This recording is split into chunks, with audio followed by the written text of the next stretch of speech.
Mapagpalang araw, Sir Seth. Tawagin niyo na lamang po ako sa pangalang Daniel. Nakatira dito sa lawigan ng Panay.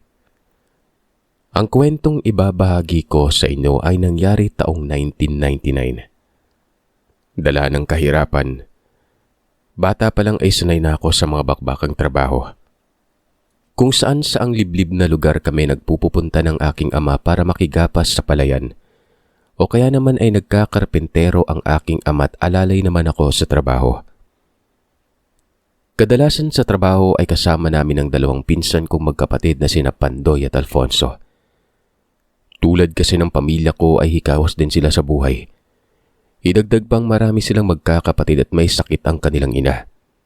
Kaya't kinailangan talaga nilang tulungang magtrabaho ang kanilang ama nun.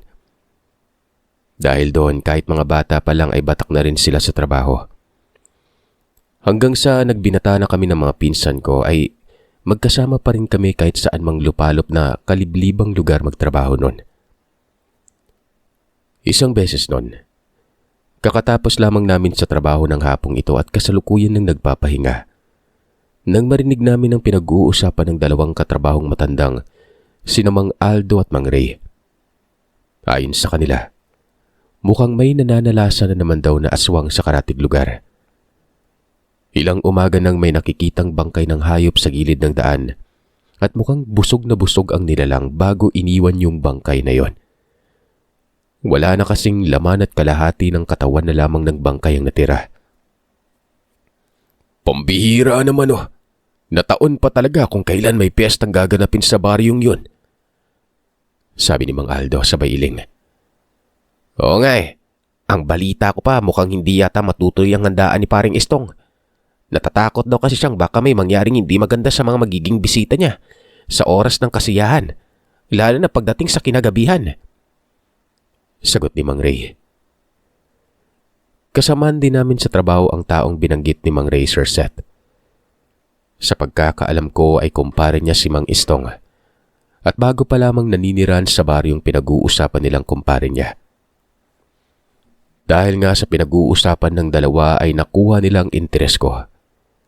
Kung kaya't pasimple akong nakinig sa usapan. Base pa sa mga naririnig ko nun. Usap-usapan na sa baryo ang sunod-sunod na pagkakasakit ng mga alagang hayop. Wala nga raw makakapagsabi kung ano ang dahilan. Bakit nagkasakit ang mga yon? Wala namang napapabalitang may kumakalat na sakit sa mga hayop. Dahil kung meron man, hindi lang iisang baryong may mga alagang hayop ang tatamaan ng sakit na yon. Kaya't takang-taka ang kakaibang pangyayari sa baryong ito. May ibang naninirahan doon ang nagsasabing aswang ang dahilan kung bakit nagroon ng kababalagan. Nagsimula lang naman daw kasi ang lahat ng kababalagang yon magmula nang magkaroon ng sunod-sunod na nagkandamatayang hayop sa lugar. Meron ding ilan ang hindi naniwalang aswang ang dahilan. Sadyang napapanahon lamang umano talagang nauso ang pagkakasakit ng mga alagang hayop. Kung ikaw yung tatanungin ko Paring Aldo, naniniwala ka ba sa aswang?" tanong ni Mang Ray. Sandaling tumingin sa paligid ang kausap bago sumagot ng oo. Naniniwala daw si Mang Aldo sa aswang. Noong kabataan niya kasi ay may nakasagupa ng aswang ang kanyang ama at saksing buhay siya sa pangyayaring yon. Gabi daw yon at kasalukuyang nanguhuli sila ng isdang tabang sa ilog ng may humarang sa kanilang may kalakihang ibong may nakakakilabot na huni. Sa paningin ni Mang Aldo, sinlaki o mano ng manok na panabong ang ibong nakadapo sa malaking bato. May namumulang mga mata ito at nagtaasan ang mga balahibo na aakalain mong lulusubin silang mag-ama sa konting pagkakamali lang. Napakatapang tingnan at nakakatakot. Magtatanong pa nga raw sana siya sa kanyang ama pero hindi na natuloy pa. Itatanong niya raw sana kasi kung anong klaseng ibon ang nakadapo sa malaking bato na nasa unahan nila nun. Gawa ng hindi nakaligtas sa kanyang paningin ang nakakapanghilakbot na wangis ng ibon na ito. Dahil sa malaki ang liwanag ng buwan ng gabing yun, Hindi man nakatingin sa kanilang ibon ay ramdam ni Mang Aldo ang takot at kilabot sa sarili. Sa mahinang boses ay binulungan siya ng kanyang amang huwag maingay at sumunod lamang sa lahat ng sasabihin. Dahil hindi pangkaraniwan ang ibong nasa unahan nila. Marahang tumango lamang si Mang Aldo sa kanyang ama noon at napahawak ng mahigpit sa itak na dala. Nang sabihin ng kanyang ama na dahan-dahan silang umatras at bumalik sa pinanggalingan. Sa hindi inaasahan ay natapakan ni Mang Aldo ang maliit na sangang nakabalandra sa gilid ng sapa. Dahilan para makalikha ito ng ingay na siyang umagaw sa atensyon ng nilalang. Nang tumingin sa kanila ang kakaibang ibon, ay walang sabi-sabing lumipad ito patungo sa kinaroroonan nila.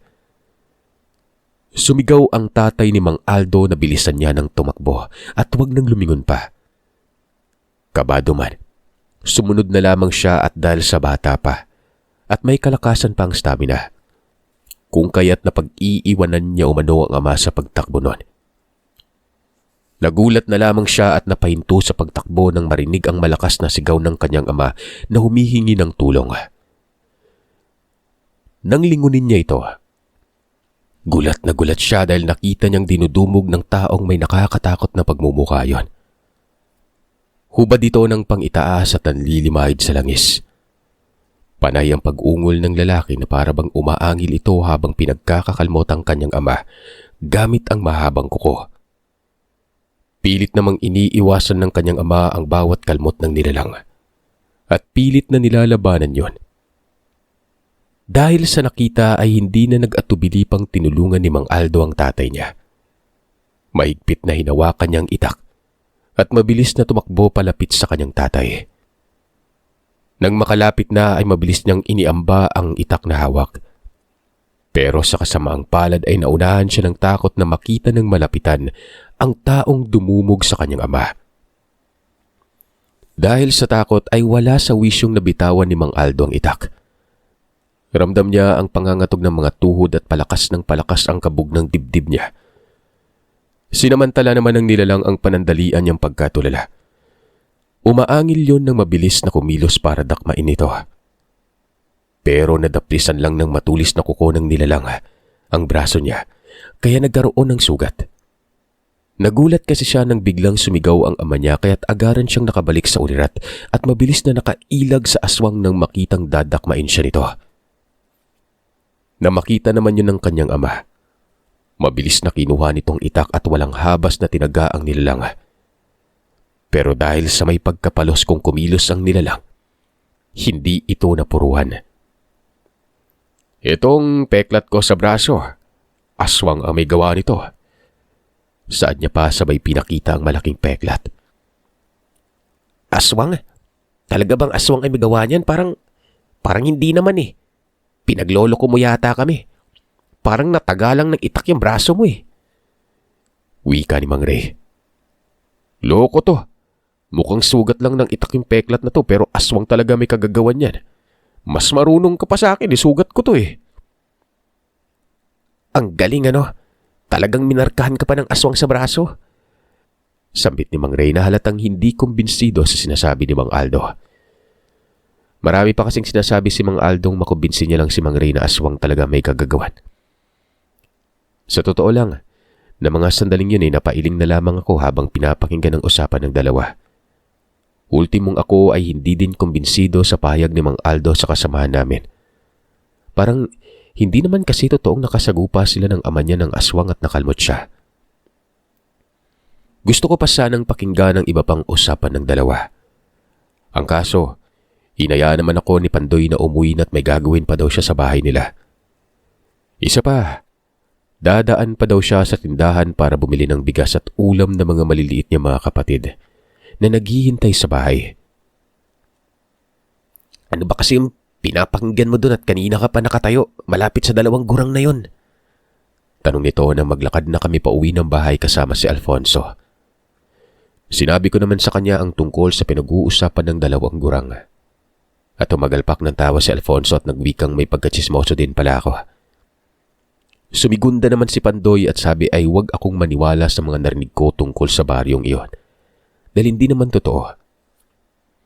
Nagkibit balikat lamang ako't hindi na sinabi sa kanila kung ano ang opinyon ko tungkol sa aswang na sinasabi ni Mang Aldo. Hindi naman na nangulit pa yung dalawang pinsan ko. Tahimik lamang kaming naglakad pa uwi nun. Kinabukasan, pagpasok namin sa trabaho ay nilapitan kami ni Antonio. Mas matanda lang sa amin ng ilang taon si Antonio pero kaya nitong makisabay sa lahat ng trip naming magpipinsan. "O, anong meron? At wagas ka naman kung makangiti dyan?" Tanong ko nang makalapit ng bagong katrabaho namin. Tinanong niya ako kung libre ba daw ang oras namin ni Pandoy at Alfonso pagsapit ng Biyernes. Saglit na sinipat ko ang dalawang pinsan ko bago sinagot si Antonio. Sabi ko hindi ako sigurado. Ewan ko lang sa dalawang pinsan ko kung libre ba sila. Ano bang meron sa araw na yon?" "May handaan kami sa bahay. Gusto ko sanang imbitahan kayong tatlo. Alam mo na, konting kwentuhan para mas lalo ko pa kayo makilala." Sagot niya. At dagdag pa nito ay fiesta daw kasi sa nalipatang bari nila ng pamilya niya kaya may handaan nun. Maghahanda daw yung mga magulang niya bilang pagsalubong sa kapistahan na ito. At dahil kaming tatlo lang naman ni Alfonso at Pandoy ang bagong kakilala niya, kung kaya't kami ang naimbitahan niya nun. "Kayo lang yung bisita namin tsaka yung mga kaanak ni tatay. Kaya wala kayong dapat ipag-alala," saad ni Antonio. At sinabi pa nito na kung gusto namin ay ihahatid niya kami pauwi sa bari namin matapos ang handaan. Teka, saang baryo nga ulit kayo lumipat ng pamilya mo?" Tanong ko kay Antonio. Mabilis na binanggit niya ang baryo kung saan sila lumipat ng pamilya niya. At matapos ngang banggitin niya ito ay saglit na nagkatinginan kaming magpinsan bago muling ibinalik ang tingin kay Antonio. Hindi tumigil sa pangungumbinsi ang katrabaho namin. Hanggang sa hindi kalaunan ay napapayag niya na nga kami. Matapos naming mag-usap ay kanya-kanyang nagsibalikan na nga kami sa mga nakatokang trabaho nun. Kinahaponan noon pag-uwi namin ay tinanong ko ang dalawang pinsan kung sigurado ba silang sisipot kami sa paanyaya ng katrabaho namin. Agara namang tumango si Pandoy at sinabing matagal na siyang hindi nakakadalo sa mga piyesta-piyesta. Kaya gusto niyang pumunta sa bahay ni Antonio. Sumigunda naman si Alfonso at nagwikang kaya gusto niyang dumalo sa fiesta. Gawa ng sabik na siyang makatikim ulit na mga masasarap na lutong pagkain. Alam naman daw naming sa pista lang kami nakakatikim ng iba't ibang masasarap na putahe ng pagkain nun. Napalatak ako at biniro pa ang dalawa at sinabihang madali lang talaga silang mayanggaw o malaso ng mga mandadaw-daw dahil sa katakawan. Tumawa lang yung dalawa at hindi sineryosong sinabi ko. "Teka nga lang ha, huwag mong sabihin sa amin na naduduwag ka. Alam mo insan, hindi totoo yung aswang na sinasabi nilang namiminsala sa baryo kung saan nakatira si Antonio. Kalokohan lang yun." Turan ni Pandoy, sabay hagalpak ng tawa. Para hindi na rin matuon sa akin ang atensyon ng dalawang bokong ay sinabi ko na lamang sa kanilang walang katuturan ang usap-usapan tungkol sa karatig baryo. Na hindi ako naniniwala kaya tumigil na sila sa pag-aasaran. Patuloy lamang sa asaran ng dalawa at tila ba hindi man lang narinig ang sinabi ko. Tawanan sila ng tawanan nun. Hinayaan ko na nga lang ang dalawat tahimik na nakasunod lamang ako sa kanila. Medyo kumikirot kasi ang sentido ko kaya't dahan-dahang hinihilot ko ito. Sa paglipas ng mga araw ay mas nadagdagan pa ang nabalitaan ko tungkol sa baryong pinupuntirya ng aswang. Nung papalapit ng piyesta, ay mas talong dumarami na mga nagkandamatayang hayop nun. Nasagap ko yung balitang ito mula kay Mang Aldo. Ayon pa dito, ang hinala ng karamihan ay bagong salta o mano ang aswang na pinaghihinalaan ng ilan sa mga naninirahan sa lugar. Isang hapon, bago mag-uwian, na taong hindi pumasok sa trabaho ang dalawang pinsan ko nang kausapin ako ni Mang Aldo. Binalaan niya ako at sinabihang huwag masyadong magtiwala sa katrabaho naming si Antonio. Una pa lamang ay hindi na umano maganda ang pakiramdam niya dito. Palagay niya, may tinatagong lihim ang taong yon. Hindi daw kasi marunong makisama at mas gusto pa nitong mag-isa kaysa makihalubilo sa mga katrabaho. Pansin niya rin na sa aming magpipinsan lamang ito nakikipag-usap. Sa tuwing lalapitan niya raw kasi si Antonio ay halatang umiiwas sa kanya na para bang may sakit siyang nakakahawa. Habang nagsasalita ang matanda ay nakita ko ang seryoso nitong mukha. Tuloy ay hindi ko malaman kung totoo ba yung sinasabi niya o gawa-gawa lang. Nang sumapit ang araw ng usapan ay nagbihis na ako at nagpaalam sa aking ina. Sinabi ko sa kanyang may pupuntahan lamang akong baryo kasama ang dalawang pinsan kong sina Pandoy at Alfonso. Sandaling nilingon ako ni nanay bago tinanong kung saang baryo kami pupunta ng mga pinsan ko. Na pormadong-pormado umano ako at mukhang aakit ng ligaw. Sinabi ko kay nanay kung saan kami pupunta. Sinabi kong may handaan sa bahay ng katrabaho namin at naimbitahan kami sa bahay nito. Nang marinig ni nanay ang lugar, napakunot ang noo niya at nagwika ng, "Sandali, hindi ba't delikado ang lugar na yon? Aba, Daniel, anong nakain mo at pupunta ka doon? Ha? Hindi mo ba alam na talamak na yung bali-balitang may aswang na namiminsala doon? Isa pa, karamihan sa mga nakatira doon ay may mga manlalason. Hindi ka ba natatakot? Paano na lang kung mayari kayong magpipinsan? Ha?" Mahabang saan niya kasabay ng paninermon. Napakamot na lamang ako sa ulo at hindi na nakasingit pa. Paano ba naman kasi?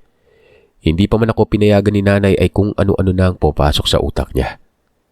Kesyo baka may anggaw daw ako, baka naman lasunin ng hindi namamalayan sa bahay na pupuntahan namin. O kaya biglang may humarang na aswang sa daan pa uwi. Ano na lamang umano ang gagawin naming magpinsan oras na mangyari ang iniisip niya. Hindi ko maiwasang mapalatak ng mahina sa tinuran ni nanay. Humugot muna ako ng malalim na hininga bago sinabi sa kanya na kahit kailan ay hinding-hindi mangyayari ang mga sinasabi niya. Na malabo pa sa baha na mangyari ang mga yon, itaga niya man sa bato. Dahil sa narinig niya na pangangatwiran ko, mas lalo lamang siyang nanggagalaiti sa galit. Kulang na lang pumutok yung litid niya sa leeg kahit sa walang tigil na kakatalak. "Nay, hindi niyo pa nga ako pinapayagan kung ano-ano na iniisip niyo . Anang ko at sinabihan siyang huwag nang magtatatalak pa dahil masakit sa tenga ang boses niya at nakakahiya sa mga kapitbahay na nakakarinig sa kanya. "Abay, natural lang na magtatatalak ako dahil kargo kita kung ano man yung mangyari sa isa pupuntahan mo." Nanlalaki ang mga matang turan ng aking nanay. "Anong meron? Bakit parang nagtatalo naman kayo mag-ina? Nasa labas pa lang ako ng bahay, irinig ko na naman yung mga matinis na boses ng nanay mo. Ano bang meron ha? Tsaka bakit parang nabanggit niya yata yung kabilang baryo dyan ha?" Tanong ng tatay na halos sabay pa naming ikinalingon ni nanay ang kinaroroonan. Kasi itong anak mo Pablo, abay, gustong pumunta sa baryong yon. Inimbitahan raw ng nakatrabaho nila sa kapasan." Matinis ang boses na sagot ng aking ina na aakalain mong boses ng ibong kiwi. Kung pwede nga lang busalan yung bibig ni nanay, ginawa ko na matigil lamang sa pabubungang. Pero syempre dahil mabait na anak ako, hindi ko yung ginawa. Biro lang, Sir Seth. Subali ayun na nga. Hinayaan ko na lamang ang aking inang mag-ingay na mag-ingay. Katagalan ay mananawa din naman siya at mangangawit ang bibig sa kada daldal. Kaya't kusa din itong titigil sa kakangawa niya. Sinabi ko kay tatay na sandaling-sandali lang naman kaming magpinsan. Isa pa ay nakakahiya naman kung hindi kami sisipot sa usapan. Kami nga lang ang bisita ni Antonio tapos hindi pa kami pupuntang magpinsan nun. Bagong salta lang kasi yung pamilya ni Antonio tay. Kaya kami lang ni Pandoy at Alfonso yung imbita niya. Maliban dun sa mga kaanak nilang pupunta. "Ganun ba?" Sambit ni tatay bago tumingin kay nanay nun. "Sige na tay, payagan niyo na po akong sumama sa mga pinsan ko." Pakiusap ko pa. At sinabihan siyang kumbinsin niya si nanay na payagan ako. Mabilis namang sumingit ang aking ina at nagwikang hindi siya papayag na sasama ako kina Pandoy at Alfonso. Mas mainam nang manatili na lamang daw ako sa bahay nang sa ganon ay walang mangyaring hindi maganda. Umungot ako at sinabi kay nanay na minsan na nga lang ako lumabas para makipagsaya. Pagbabawalan niya pa. "Hayaan mo na, payagan mo lang yung anak mo. Ngayon lang naman naaalis yun . Pagbigyan mo na." Tura ni tatay kay nanay. Kasabay ng ginawa niyang pagkumbinsi rito para payagan na nga ako ni nanay na sumama sa dalawang pinsan ko noon. Natuwa naman ako sa sinabi ni tatay. Gawa ng kahit kailan talaga ay suportado niya ako palagi sa mga ginagawa ko. Si nanay lang naman kasi itong ayaw kong suportan palagi. Ang gusto niya trabaho. Trabaho at bahay lang magiging ganap sa buhay ko. Minsan tuloy hindi ko na mapigilan ng sariling mainis sa aking ina. Dahil sa pagiging mahigpit niya. Nagsusumikap naman ako magtrabaho para makatulong sa kanilang dalawa ni tatay. Sa mataas at pagalit na boses ay sinabihan ni nanay si tatay na bahala daw ito. Total naman si tatay daw ang palaging nasusunod pagdating sa pagpapasya. Kung kaya't wala na siyang magagawa. Pero pakakatandaan daw ng aking ama na oras na mapahamak ako sa pupuntahan. Lagot umano ito. Ayusin mo lang talaga, Rogelio ha. Dahil tayo ang magtotoos oras na mangyari ang mga sinasabi ko. Kilala mo ako at alam mo ang ugali ko kaya umayos ka. May pagbabanta sa himig ng boses ni nanay habang nagsasalita ito. Tanging pagtango ang naging sagot ni tatay sa kanya. Nilambing niya pa si nanay habang inaabot ang sahod nun. Habang pasekreto niya akong sinenyasan sa pamamagitan ng pagtaas-baba ng kilay. Mabilis ko namang nakuha ang ginawang pagsenyas ni tatay. Agara na akong lumabas ng bahay at pinuntahan ng mga pinsan ko. Bago pa man mag-ibang isipan ng aking ina't hindi niya na ako payagan pang umalis. Nang nasa bahay na ako ni Pandoy ay nadatnan ko siyang nakabihis na nakahanda na rin para sa pag-alis namin. At noong paalis na kami, ay nakita kong nagmadaling lumabas ng bahay ang ina nito at tinatawag ang pinsan ko. Tumigil sa paglalakad si Pandoy at tinanong ang kanyang ina kung bakit siya nito tinatawag. Sandali lang anak. Eto dalhin mo itong asin na nakabalot. Tig-isa kayo ng pinsan mong si Daniel. Wika ni Tia Auring. At agarang inilagay sa bulsa ni Pandoy ang isang balot na asin. Samantalang ang isa namang balot noon ay inilagay niya sa kamay ko. Nay naman, bakit mo naman kami binigyan ng asin? Anong gagawin namin dito? Iritang tanong ni Pandoy sa tiyahin kong mayat maya ang pag-upo at napapahawak sa dibdib na parabang nahihirapan ito sa paghinga. Huwag nang maraming tanong ha. Basta dalhin niyo na yan at huwag niyang iwalay sa bulsa ninyo. Nagkakaintindihan ba tayo? Turan ni Tia Auring. Hindi naman na nakasagot pa si Pandoy sa kanyang ina. Dahil matapos kaming bilinan ni Tia Auring, nagmamadali na itong bumalik sa loob ng bahay. Napapailing at napapangiti na lamang ang pinsan ko habang tinatanaw ang kanyang inang nagmamadali nang pumasok sa loob ng bahay nun. Si nanay talaga masyadong mapamahiin. Tura ni Pandoy.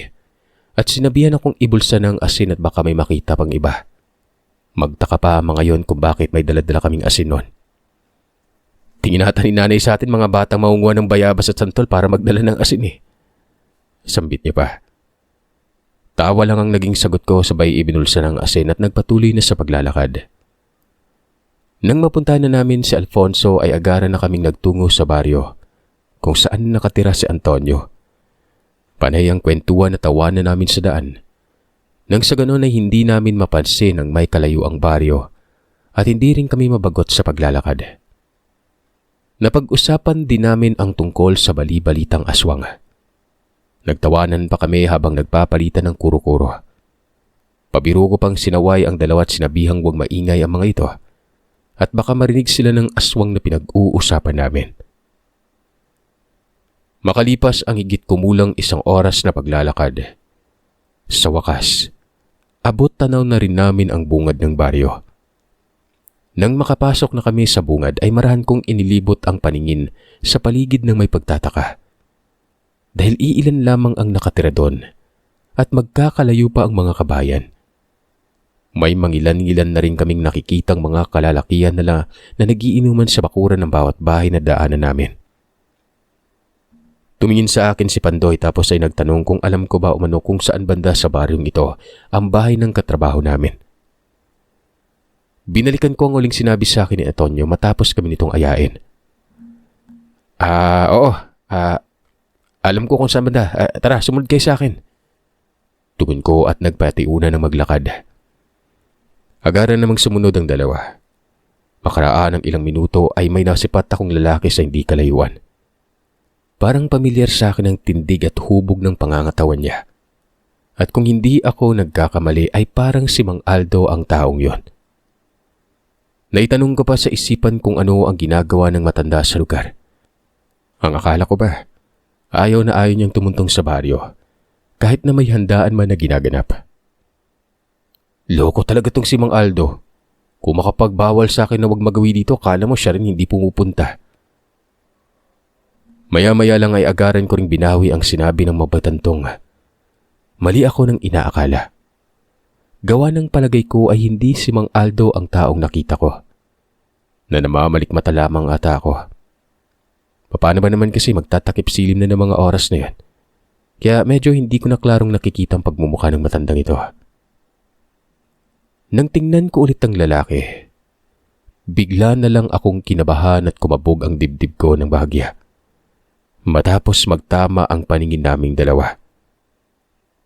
Masama ang pagkakatitig nito sa akin, sa aming magpipinsan.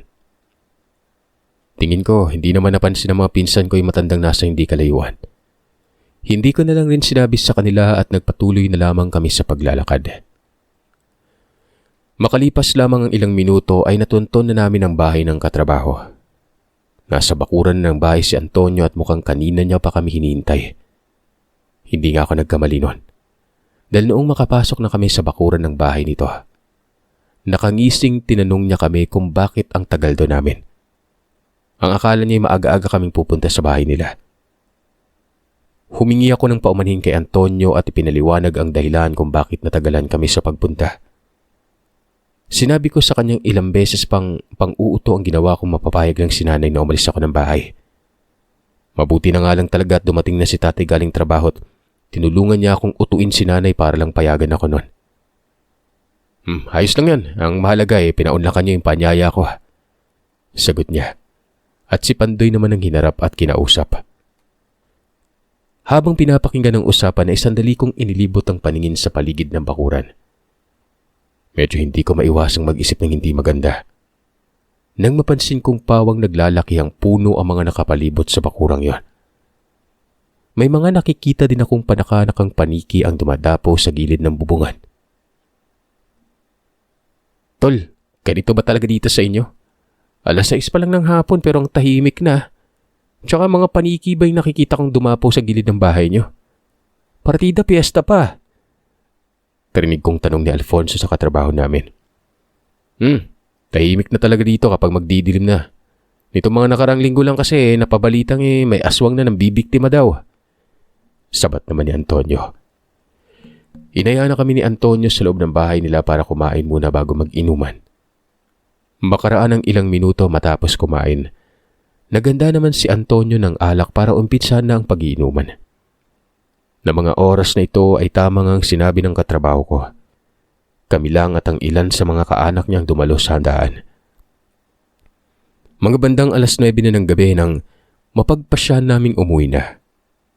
Medyo tinamaan na kasi ako ng alak, kaya't bago pa man ako malasing ng todo, mas mainam nang umuwi na kami. Hindi naman kami pinigilan ni Antonio. Pero nagboluntaryo siyang ihahatid kami hanggang sa bungad ng baryo kung saan kami naninirang magpinsan. Sa ganung paraan, alam niyang ligtas ako at ang iba pa. Tinawanan lamang ni Pandoy ang sinabi ni Antonio. Bago pa man kami tuluyang makalabas ng bakuran, narinig ko pang nagwika ang katrabaho namin na mag-ingat umano kami sa pag-uwi. Huwag ka mag-alala tol, palagi naman kami nag-iingat Tugon ni Alfonso, na siyang madaling nalasing sa aming tatlo. Humahagikik pa ito na wari ba'y pinaulanan ng kilite ng hindi makitang nilalang. Muli ay nagpaalam kami kay Antonio bago nagpatuloy sa paglalakad paalis. Makalipas lamang ang mahigit kalahating oras na paglalakad at tumapat na kami sa daang walang kabayan. Bigla akong nakaramdam ng panlalamig ng katawan. Dahilan para magtayuan ng mga balahibo ko. Kumunot ang noo ko nang magtanong si Pandoy sa akin kung meron ba daw akong nararamdamang kakaiba.